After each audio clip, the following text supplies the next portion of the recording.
Once again, it's time for Once Upon a Time. Is this right? Welcome to 401 Stories. Once upon a time, there lived a little prince. Now, this little prince was not from Earth. Instead, he lived on a faraway planet that was scarcely larger than a house. If he longed to see a sunset, for instance, he only had to move his chair a few steps, and then he could see the day end and twilight fall.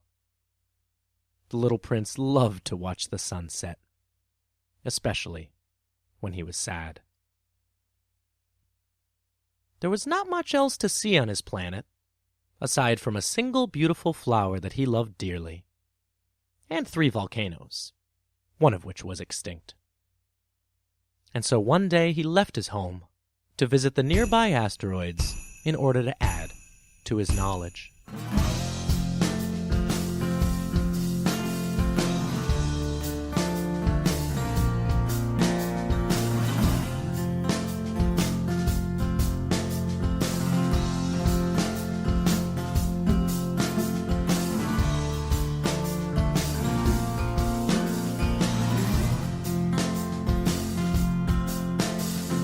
Traveled so long, till I was going to stone. The first of them was inhabited by a king. Clad in royal purple and ermine, he was seated upon a throne which was at the same time both simple and majestic. "Ah, here is a subject!" exclaimed the king when he saw the little prince coming. And the little prince asked himself, How could he recognize me when he's never seen me before? for he did not know how the world is simplified for kings. To them, all people are subjects, "Approach, so that I may see you better," said the king, who felt consumingly proud of at last being a king over somebody. The little prince looked everywhere to find a place to sit down, but the entire planet was crammed and obstructed by the king's magnificent ermine robe. So he remained standing upright, and, since he was tired, he yawned. "It is contrary to etiquette to yawn in the presence of a king," The monarch said to him. "I forbid you to do so." I can't help it. I can't stop myself from yawning. I have come on a very long journey, and I haven't had any sleep. Then I order you to yawn. It is years since I have seen anyone yawning. Yawns, to me, are objects of curiosity. Come now, yawn again.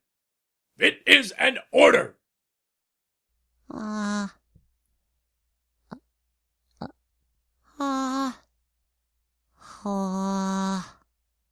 can't anymore. Murmured the little prince, now completely embarrassed. Then I order you to sometimes yawn, and sometimes to And he sputtered a little kind and of seemed vexed. yawn. For what the king fundamentally insisted upon was that his authority should be respected. He tolerated no disobedience. He was an absolute monarch. But because he was a good man, he made his orders reasonable. If I ordered a general, He would say, by way of example, if I ordered a general to change himself into a seabird, and if the general did not obey me, that would not be the fault of the general. It would be my fault. May I sit down? came now a timid inquiry from the little prince. I order you to do so. The king answered him, and majestically gathered in a fold of his ermine mantle. But the little prince was wondering. The planet was tiny. Over what could this king really rule? Sire, May I please ask a question? I order you to ask me a question. Sire, over what do you rule?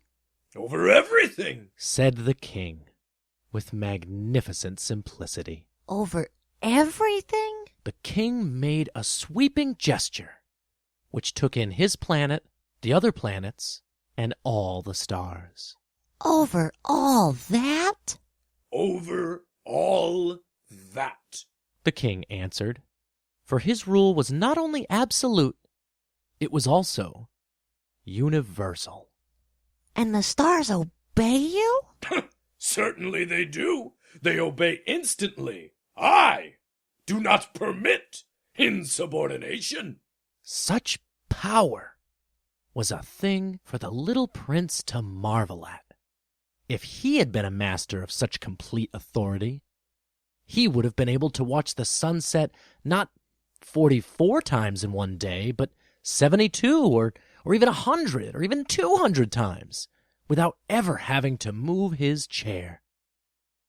And because he felt a bit sad as he remembered his little planet, which he had forsaken, he plucked up his courage to ask the king a favor. I should like to see a sunset. Do me that kindness, please. Order the sun to set. If I ordered a general to fly from one flower to another like a butterfly, or to write a tragic drama, or to change himself into a seabird, and if the general had not carried out the order he had received, which one of us would be in the wrong? The general or myself? You! Exactly! One must require from each one the duty which each one can perform. And the king went on. Accepted authority rests first of all on reason. If you ordered your people to go and throw themselves into the sea, they would rise up in revolution. I have the right to require obedience, because my orders are reasonable. Then my sunset? The little prince reminded him, for he never once forgot a question, once he had asked it. You shall have your sunset. I shall command it! But, according to my science of government, I shall wait until conditions are favorable. When will that be? Replied the king, and before saying anything else, he consulted a bulky almanac.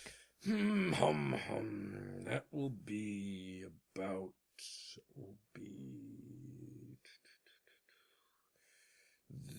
That'll be this evening about 20 minutes to 8.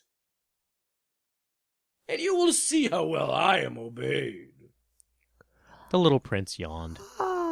He was regretting his lost sunset, and he was already beginning to be a little bored. I have nothing more to do here, he said to the king. So I shall set out on my way again. Don't go! Said the king, who was very proud of finally having a subject. Do not go! I will make you a minister. Minister of what? Minister of justice! But there's nobody here to judge. We do not know that. I have not yet made a complete tour of my kingdom.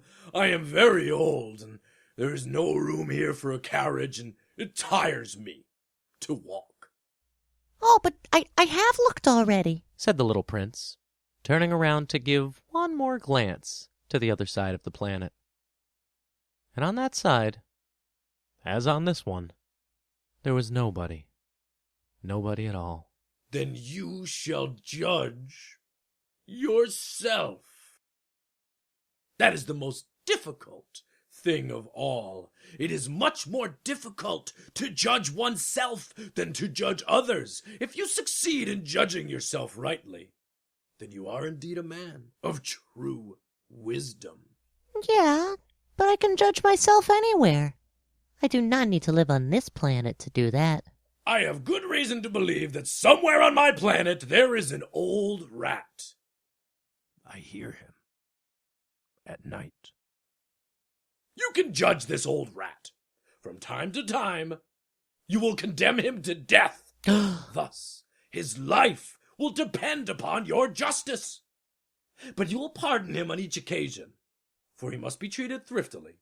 He is the only one we have. I do not like to condemn anyone to death. No, I think I'll go on my way. No, said the king. But the little prince, having now completed his preparations for departure, had no wish to grieve the old monarch. If your majesty wishes to be promptly obeyed, he said, he should be able to give me a reasonable order. He should be able, for example, to order me to be gone at the end of, 1 minute. It seems to me the conditions are favorable. As the king made no answer, the little prince hesitated a moment, and then, with a sigh, he took his leave. I make you my ambassador, the king called out, hastily. He had a magnificent air of authority. Grown-ups are very strange. The little prince said to himself as he continued on his journey.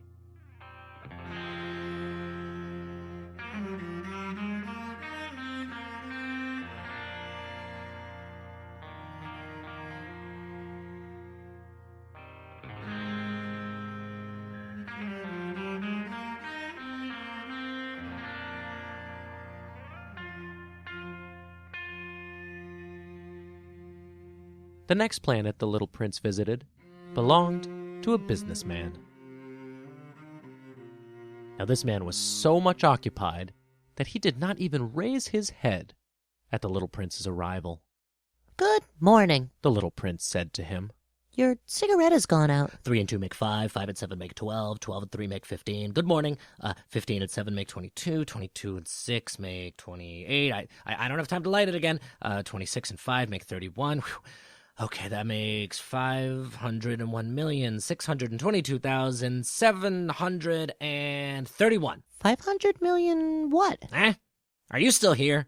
501 million. Look, I can't stop. I have so much to do. I'm concerned with matters of consequence. I don't amuse myself with balderdash. 2 and 5 make 7, and 5 and 7 make 12, 12 and 501 million what?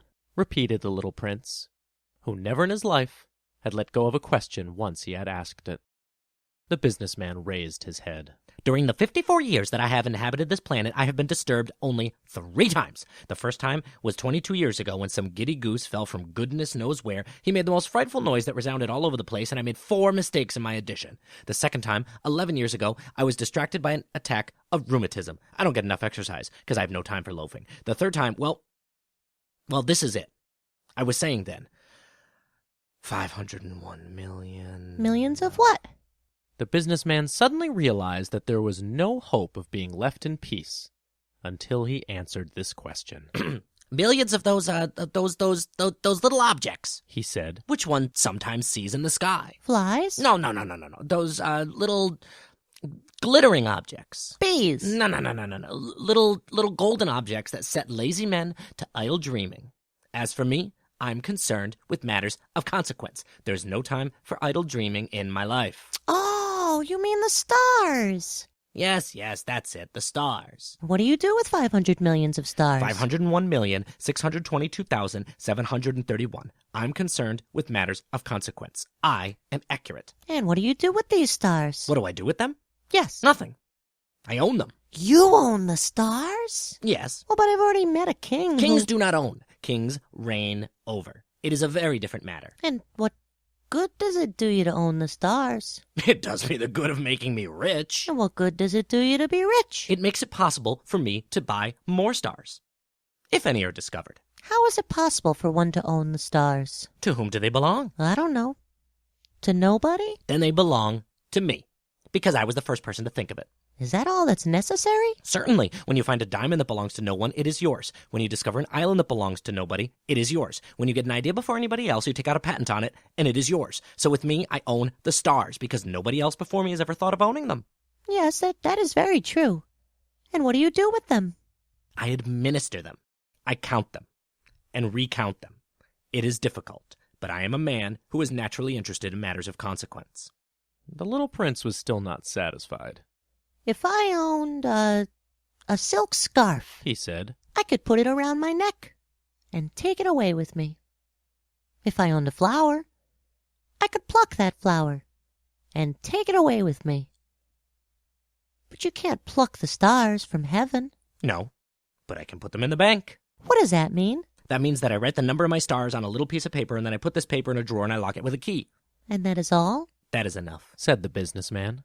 Well, it is entertaining. The little prince thought. It is poetic.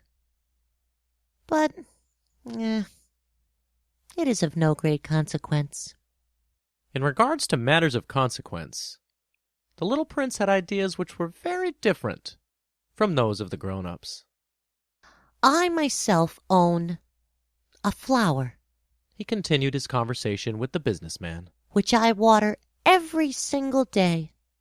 And I own 3 volcanoes, which I clean out every single week. For I also clean out the one that's extinct, 'cause, one never knows. It is of some use to my volcanoes, and it is of some use to my flower that I own them. But you, sir, are of no use to the stars. The businessman opened his mouth, but he found nothing to say in response. And the little prince went away. The grown-ups are certainly altogether extraordinary. He said simply, talking to himself as he continued on his journey.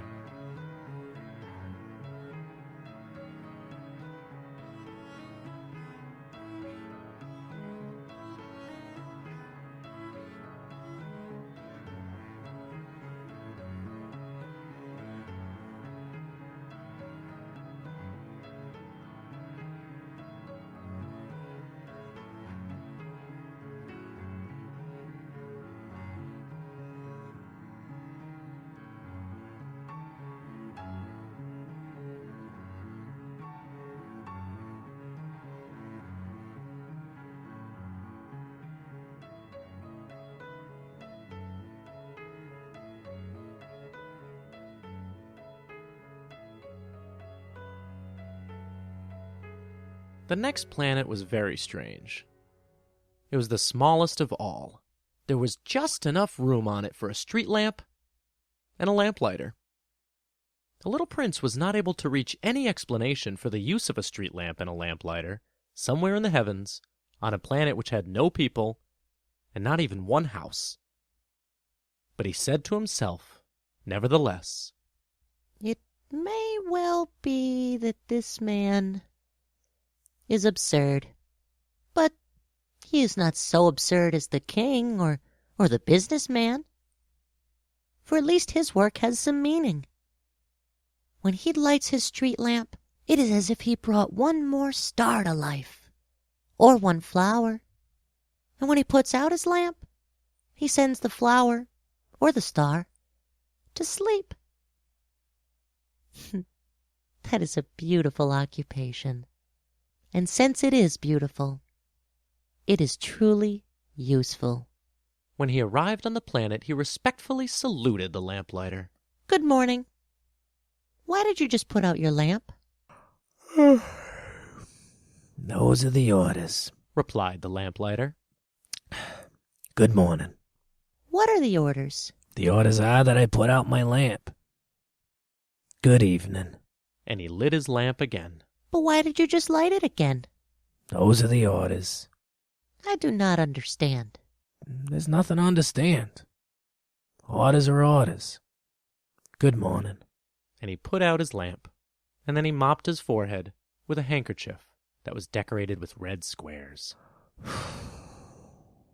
I follow a terrible profession. In the old days, it was reasonable. I put the lamp out in the morning, and in the evening I lighted it again. I had the rest of the day for relaxation, and the rest of the night for sleep. And the orders have been changed since that time? The orders have not changed. That's the tragedy. From year to year, the planet is turned more rapidly, and the orders have not been changed. Then what? Then the planet now makes a complete turn every minute, and I no longer have a single second for repose. Once every minute, I have to light my lamp and put it out. That is very funny. A day only lasts 1 minute where you live? That's not funny at all, said the lamplighter. Oh, we've been talking here together. A month has gone by. Whoa, a month? Yes, a month. 30 minutes. 30 days. Good evening. And again, he lit his lamp. And as the little prince watched him, he felt that he loved this lamplighter who was so faithful to his orders. And he remembered the sunsets, which he himself had gone to seek in other days, merely by pulling up his chair. And he wanted to help his new friend. You know, I can tell you a way you can rest whenever you want to. I always want to rest, said the lamplighter. For it is possible for a man to be faithful and lazy at the same time. The little prince went on with his explanation. Your planet is so small that 3 strides will take you all the way around it. To be always in the sunshine, you only need walk along slowly. When you want to rest, just walk, and the day will last as long as you like. That doesn't do me much good, said the lamplighter. The one thing I love in life is to sleep. Oh, then you're unlucky, said the little prince. I am unlucky, said the lamplighter. Good morning. And he put out his lamp. That man, said the little prince to himself, as he continued further on his journey. That man would be scorned by the king and the businessman. But he's the only one of them who does not seem to me to be ridiculous. Perhaps it's because he's thinking of something other than himself. And he breathed a sigh of regret, and said to himself again, That poor man is the only one of them who I could have made my friend. But his planet is indeed too small. There's no room on it for 2 people. But what the little prince did not dare confess was that he was sorry most of all to leave this planet because it was blessed every day with 1,440 sunsets.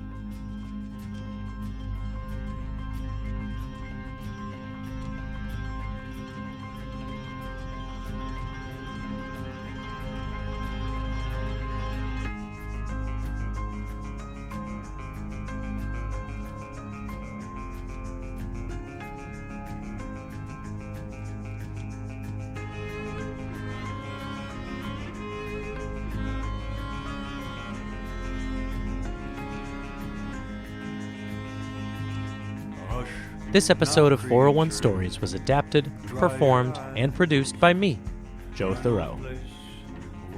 Special thanks go out to Nicole Tagel, who designed the 401 Stories artwork, as well as the band Murder by Death, who gave me permission to use the song Lost River as the 401 Stories theme music. Additional music in this episode was also performed by Murder by Death. The novella The Little Prince was written and illustrated by Antoine de Saint-Exupery. I was originally introduced to the story when my parents enrolled me in a children's theater group, oh so many moons ago, and our final performance was an adaptation of this masterpiece. Now I had the privilege of playing the aviator, as well as the king and the businessman. And I was also the guy who stood backstage and turned the lights on and off during the lamplighter scene.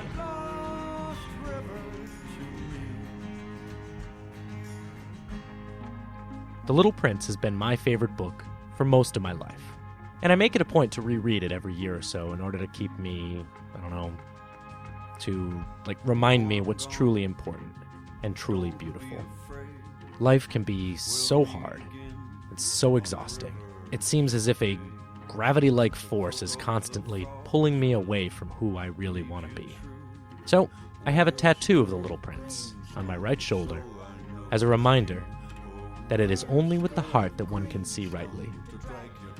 And what is essential is invisible to the eye.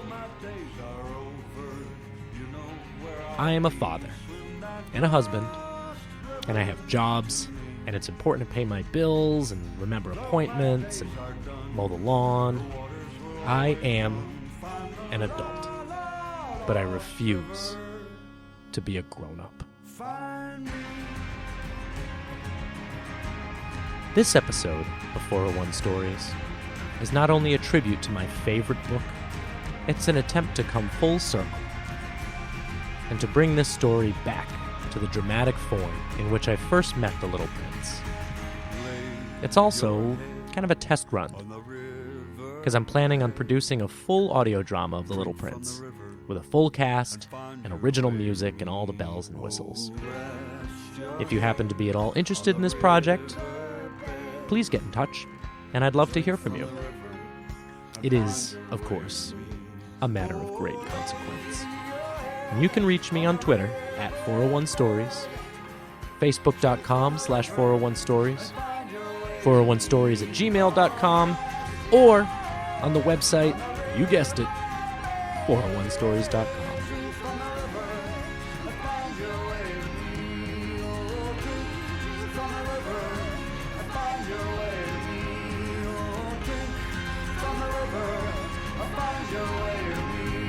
I sincerely hope you enjoyed today's story, and thank you very much for listening.